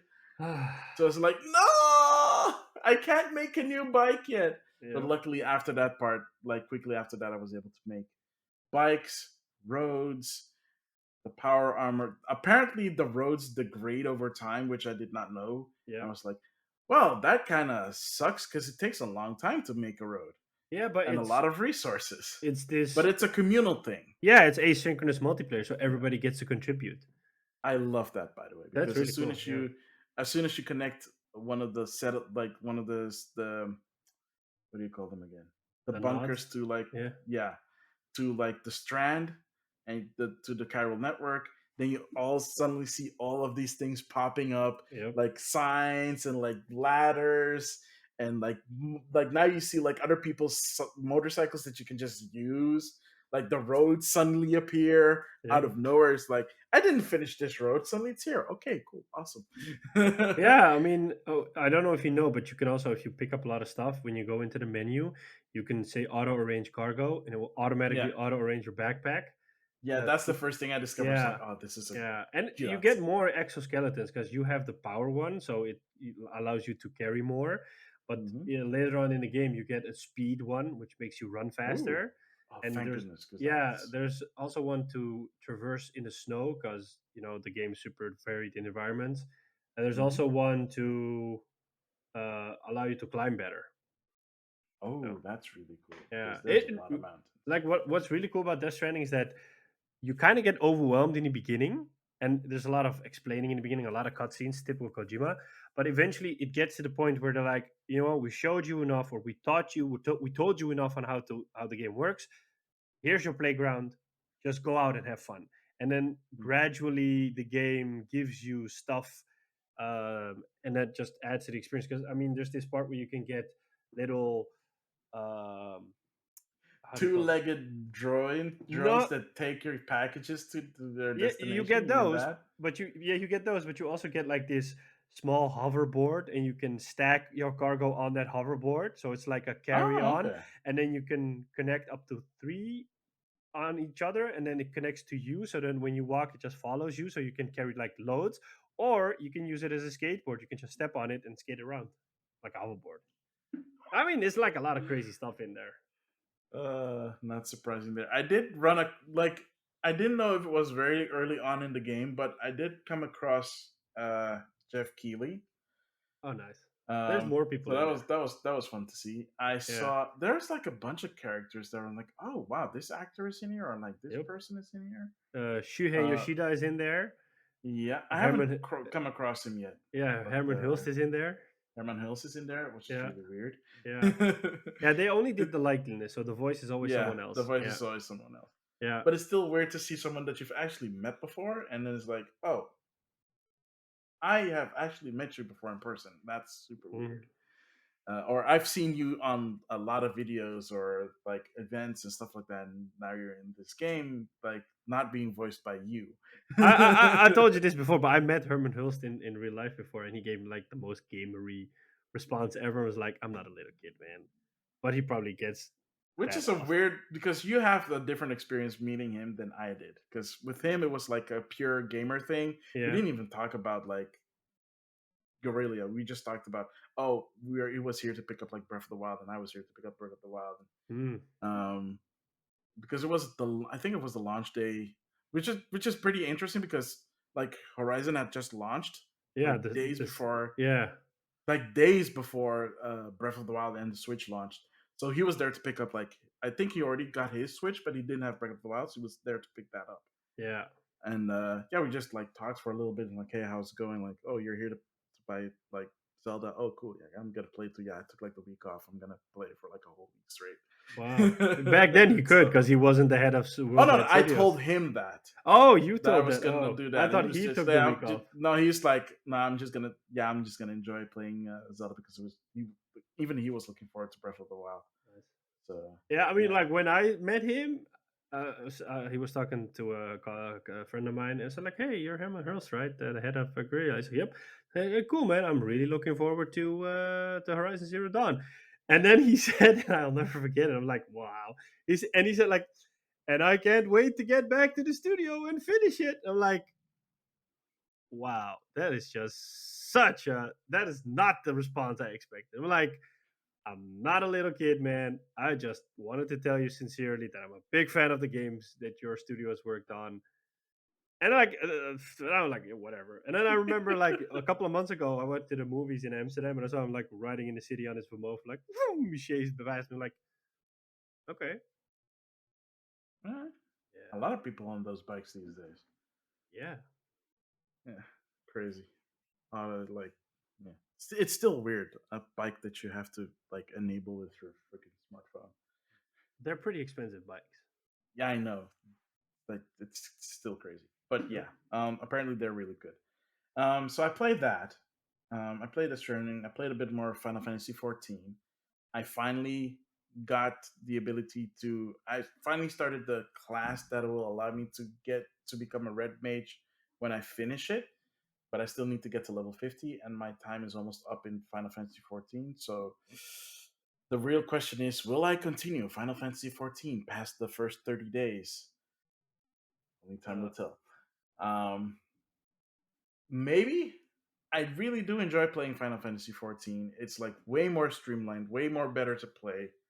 Uh, Honestly, it's ridiculous how good of an MMO it is. Like I'm not it into is. MMOs, so Yeah, but here's the thing. I'm not either. Like I've tried WoW many, many times, and I always just fall off, mostly because I don't have people to play with. hmm. But the way Final Fantasy 14 is structured, you literally can do it solo, and the only time you're playing with other people's is like instances called duties, where it matches you up to a like it literally matches you up to the team composition that you need. So it'll always have a healer, two two melee DPS, and one tank, or Okay. two DPS attackers, so either ranged or melee, and one tank. Sounds pretty accessible. It's very accessible. Yeah. Plus, leveling is really quick. If you're basically following the main storyline, you should be able to get to level 50 on your first class fairly quickly. Um, you don't necessarily have to do the side quests. There are specific side quests that you do need to do to unlock other aspects of the game, like the PvP, Hmm. and like the world PvE thing where you're doing like this big world event. I haven't tried that yet because I'm still focusing on getting to a appropriate level so I can partake. You have these little instances that happen in the world called fates. If your level is too high, you can level sync down so you can participate. It gets you rewards. Mostly, it's more about the rewards than the experience points that you're getting because it's not a lot. Because it's like if it's a low level fate, you're not getting a lot of experience points, but you do get these tickets that you can use to get items. Hmm. Especially later in the game when you affiliate with one of the three companies, which are these military outfits for the countries that you can visit. And yeah, it's really cool. Like you can get like secondary classes, like like leatherworking or weaving or tailoring or cooking or um, woodworking and stuff like that. And you can do that and you can level it up, but it's probably best to just focus on like the main game, get to level 50, get the class change, and then really get into like what the game has to offer. The story is also pretty interesting, which says a lot because there's a lot of people that I remember back in the day were like, "Oh, the story in World of Warcraft is really good." But there's a lot of text and there's a lot of flavor text, and I do not like reading weird font, which is what World of Warcraft did. A lot of the cuts, the most important cutscenes are voiced in Final Fantasy 14, and if they're not voiced, they are animated in a way that it seems that they're voiced, so it's way Hmm. more interesting to look at.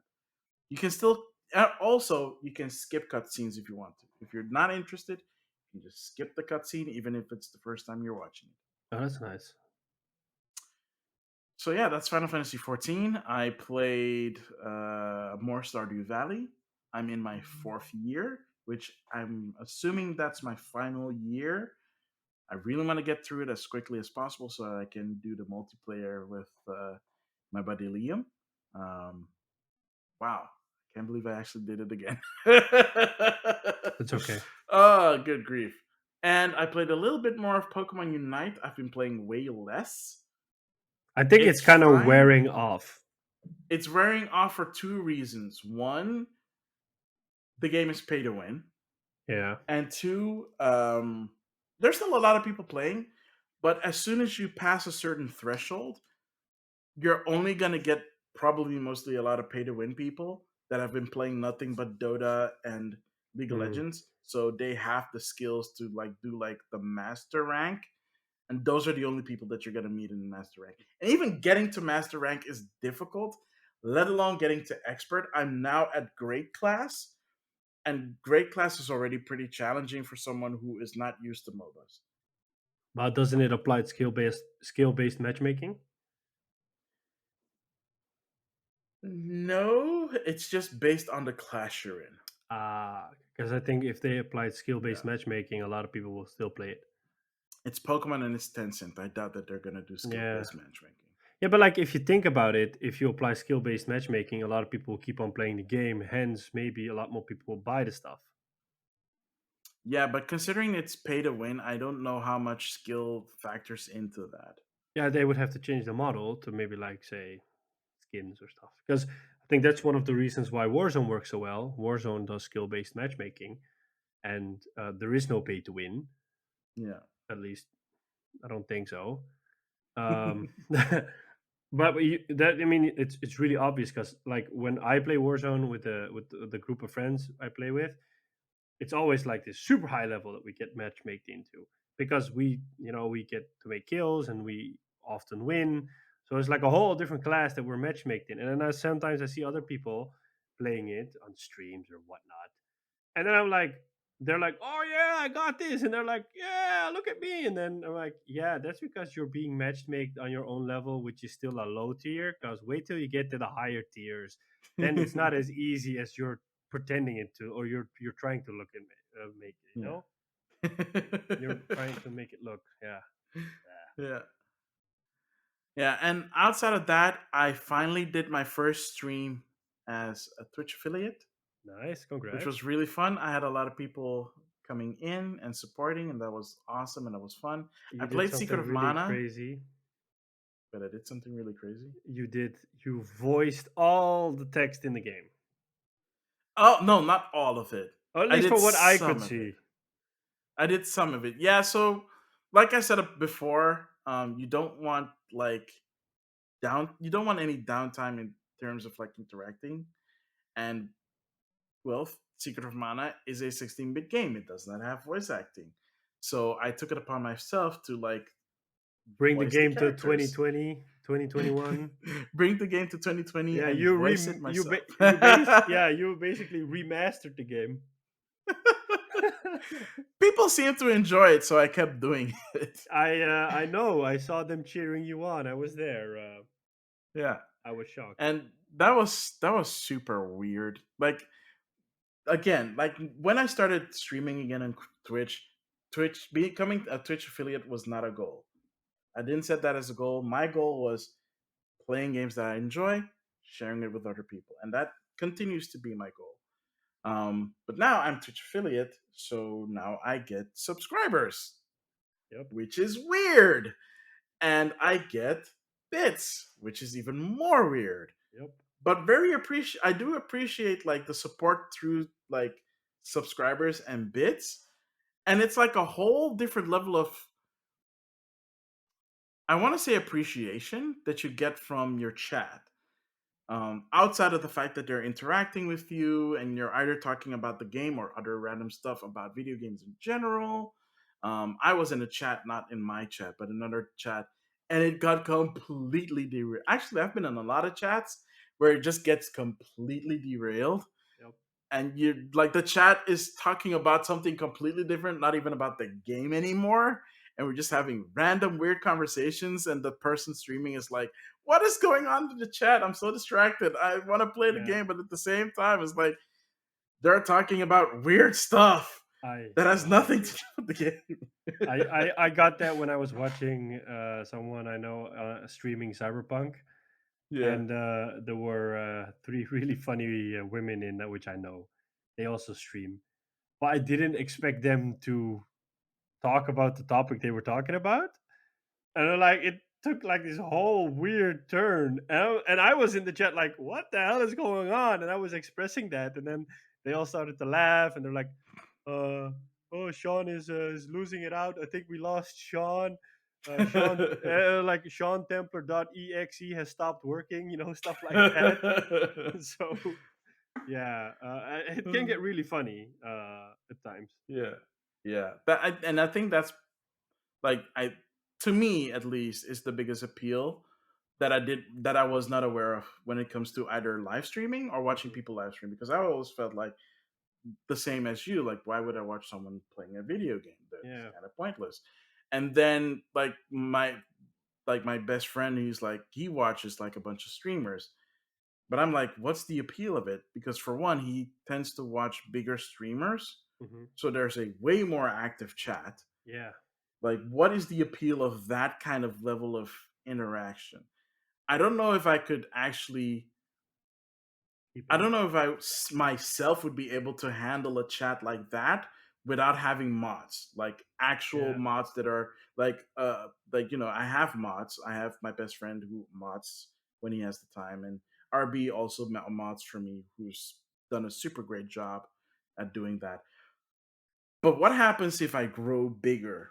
I seriously doubt that I would be like on ninja levels or Amaranth levels. yeah. But if you start getting like regularly like a couple of tens to like 100, and it grows and it grows, how do they keep up with their chat in that way? that chat is insane. People are Yeah, constantly typing, yeah. and even if they have like slow mode enabled, it's still a lot of chat. It's like a How machine do you gun. It's like interact? when you look Yeah, at it as an outsider, you just see it as a machine gun going on, and I'm like, how do these people keep up with it? they're apparently able to keep up with it. I Yeah, just don't know how. but I, I've watched a few of them. I still don't know how they but do I it. think that they don't respond to everyone sing because like when you Well, you can't because it's impossible. yeah, yeah, but like what I don't like, and that's something I would hope that never happens to me, and I think it is for you as well. Is like I've seen big streamers do streams and then people donating stuff, and that they don't even respond to the donations or to the subs, and I'm like, Which is something that you have to do. It's you even in have the to show, 101 of Twitch. yeah, you have to show gratitude, no matter how small that person is, because you have no idea what's the story behind it. If that person is scrapping all of its money together to just do that one single donation or that one subscription, you don't know that. It's not like they're rich, or that Yeah, they have loads of bits to give away. So yeah, like I've seen like really big streamers, and then somebody donates money, they don't even look at it. They're like, "Pff," they yeah. just keep on playing, and I'm like, that's not how it's supposed to work, man. That's just No, basic common decency 101. Always be grateful for what you get, yeah. because people could also say like, I'm not giving a dime or anything to you. There was this really sweet person on my stream when I streamed again, and she had like I think 18 bits or something like that. That's all she had, and It she was was like, 8. It was last week, oh, it right? was 8. Yeah, it Yeah. was 8. That's all she. No, she. It was 18. She gave 10, and then she gave 8, and then she was like, Ah, "That's okay. all. That's all I have." And it's like, I was like, "Dude, that's fine." Like, it's like I was just grateful. I was like, "Thank you for the bits," because Yeah. for one, I never thought I'd reach this point, and for two, it doesn't really matter if you don't have the bits or not. I'm just glad you're here. Yeah. And if you're willing to give me bits, even if it's 8, if it's 10, if it's One. 20, I don't care. If it's 1, it's fine, But, as long as you're here and you're enjoying yourself and we're enjoying each other's Yeah. company, Exactly that. mission accomplished. Yeah. This And a lot message of. will self-destruct in 5 seconds. No, no, no, no, no. The episode's not over yet. But yeah, that's basically what I've been playing. So I've been playing Secret of Mana on Twitch. I will probably continue to do so because there are still people that are interested in it, which is always It like looked when like a people fun are game. interested in it is a fun game. I know, but like It it is. for me, who is not a JRPG fan, Yeah, it looked like a fun game. it's more fun when you get to play with other people because it's a multiplayer game. There You can is play a with 2 other 3D people. remake, right? I do not speak of the 3D remake. But is it that bad? I do not speak of the 3D remake. Just like you don't speak of the Super Mario movie that was once made in the 90s. Oh no, I acknowledge that it happened and that it's a piece of crap.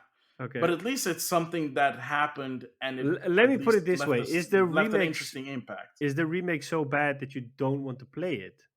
Oh no, it's so lazy that I don't want to play it. Okay, because I thought maybe 3D graphics might, make it nicer. Yeah, when I compared that to what they did with Trials of Mana, which was also a 3D remake, it is far superior than what they did with Secret of Mana. Okay. What they did with Secret of Mana is basically what um, Game Freak decided that they'd let another developer do with Diamond and Pearl.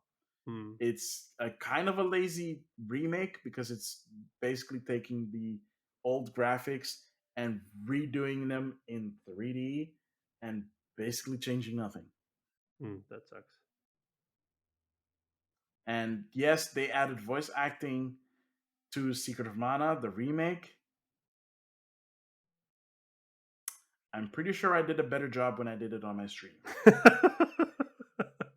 I knew you were going Which to is say saying that. a lot. I knew you were going to say that. Which is saying a lot. And I just did it on a whim. Yep. At least mine was entertaining. Oh, it was that. At least, yes. I shouldn't toot my horn too big. But yeah, I was just kind of really disappointed. First, I was disappointed because it wasn't announced for the Switch. Then it came out, and then I saw the reviews and the gameplay, and then I was like, dodged a bullet. Okay, yeah. I can imagine that. Yeah, I mean, it would be like if Metal Gear Solid got like a super lazy remake. I Like they think all they did was up res it I and maybe think let it run at 60 frames and that's it. I think you would see a newspaper article the day after that the Kojima Productions offices has been burned down in a fire. Don't you mean Konami because Konami owns that property? Yeah, but like I don't think Konami's gonna remake that game. The Oh, rumors are that's never hope. gonna happen. No, yeah, Wait, what are the rumors? that Sony's working on it. That Blue Point is working on it with the blessing of Kojima Ah, Productions. yeah, yeah. Hmm. Yeah, that's true. Well, we'll see. If I mean, it's still a Oh, big rumor, so. maybe that's the game we're gonna get if Horizon gets pushed to next year. Well, considering that it's a rumor, I would not put that much. I wouldn't It's a bet a rumor that's been stake on going it. around for 3 years. True, but I still wouldn't put a stake on it because there's no. Yeah, sure. If there's smoke, there's fire. But who says that there's actually fire? Maybe it's just kindling. Well, let me just put it this way, and I still have no idea what it is, and I firmly believe it's one of Kojima's tricks. This is a little side tangent, but there's this game that got announced on the PlayStation blog a while back. It's called Abandoned. It's made by a Dutch studio here in Leiden. Um, so far, we've only heard of one person working there, which is his name is Hassan Karaman, and he's been talking about we're gonna do this interactive app on the PS5, and we're gonna show you off the visuals and the sound and yada yada yada. But the start these rumors started to emerge, or this pattern started to emerge, kind of like with MGS5 at the time with Moby Dick Studios and stuff like that. So like the studio's name is Blue Box Studios, but if you look at the logo, it is the PlayStation Studios logo, but then reversed in colors and in stuff. So it's basically the same font and it's the black and white logo, but the inside's white and the outside's black instead of the other way around. So people were like, this could be a Sony owned studio.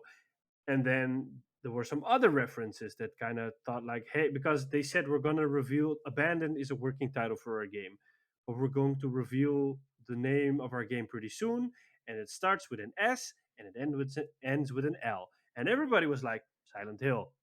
I mean, it's two words, can't be anything else than Silent Hill. They were like, oh, no, no, no, it's definitely not Silent Hill. We were really flattered, but it's not Silent Hill. And like everybody's like, what are you doing, man? You're pulling our leg. And then uh, last week, no, 2 weeks ago, they posted this teaser saying on August 10th, there's going to be an update to the app and we're going to show you the visuals and the yada, yada, yada. The teaser they posted is basically a picture of the word abandoned, and behind it is a blurred out face, or like a face which is a little bit blurry.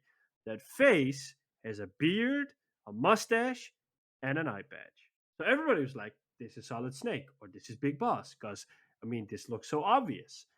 And then August 10th comes around, and minutes before the update launches for the app, there's a technical difficulty.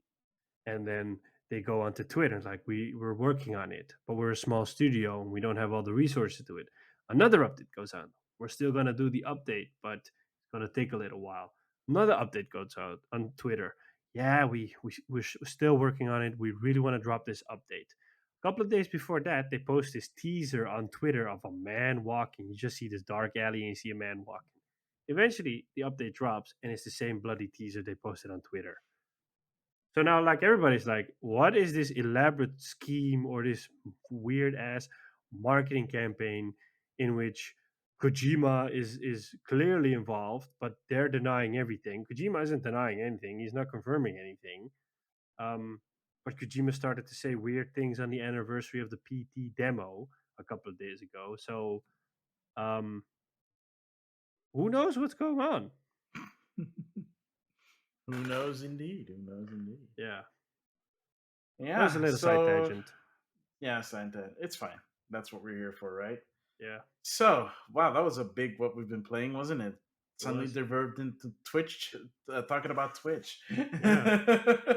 I mean, we could always do a segment around Twitch if people want it, like sharing tips and tricks. I think you'll share more than I do, but If it could people are interested, yeah, sure. it could be interesting because you're an experienced streamer and I'm a starting streamer, so yeah, like you can have two angles sharing it. If people are interested, let us know. Yeah. So, with that out of the way, Sean, will you do the honors? I will try to do my best. So thank you everybody for tuning in to another episode of Game Rivals. You can find us on all our favorite you can find us You got that too, didn't you? Talk slow slow. syllable at the top. You can find us on your favorite podcasting platform: Anchor, Spotify, Google, Apple Podcast, Overcast, you name it, we're probably there. You can find us on YouTube. Finally, we're putting up these episodes slowly, and we'll start working on the backlog episodes as well. Um, I don't, and I think Maximilian has said we don't like saying this, but we have to, unfortunately, for the greatness of mankind and for the future of Game Rivals And for reachability. and for reachability mostly. Please consider liking and subscribing to our YouTube channel as it helps us out a lot. We would love to have more people see the Game Rivals funny stuff or crazy stuff we're doing. Um, the same goes for the podcasting platforms. Please feel free to leave a review, hopefully a good review, and a comment. It helps out because discoverability on podcasting platforms is even worse than on YouTube. Yay. So yeah, I mean, we don't like asking because I always believe like if people like the content, they will like or subscribe by itself. But sometimes you kind of need to call people to action to do it. So this is us doing that. Thank you. Um, you can find us on Instagram at Maximillian_X is where Maximilian is at. At Game Rivals is where you'll find me. We're also on Twitter at Game_Rivals_. Maximilian is also on Twitter at Maximilian. You can find us on Twitch at Maximillian_X or me, at Sean Templar. You can email us, GameRivalsFeedback@gmail.com. And you can leave us a voice message through Anchor. I don't think anybody does that because I think it's too many steps. Yeah. But, Even though it's literally one click. I know. The only one we got was like a guy doing like, "Hey, I'll do a shout out if you shout out me." And like, no thanks, but we're good. But yeah, I mean, you can find us wherever you want to find us. On that note, this segment is taking far too long. I have been and always will be Sean Templar. And I have been and always will be Maximilian X. We'll catch you on the next one. Later.